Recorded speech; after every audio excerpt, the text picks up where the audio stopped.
काय करते काव्या? काव्या काव्या काय करते तू?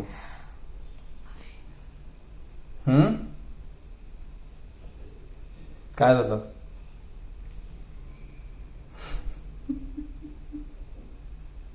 चला, भूक लागली ना तुला?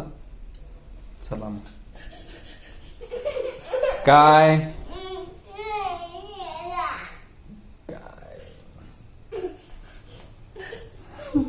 काय झालं? तर इतक्या वेळ खेळून आली ना तू? अरे पण तू इतक्या वेळ जवळपास 1.5-2 तास खाली गार्डन मध्ये खेळत होती काव्या.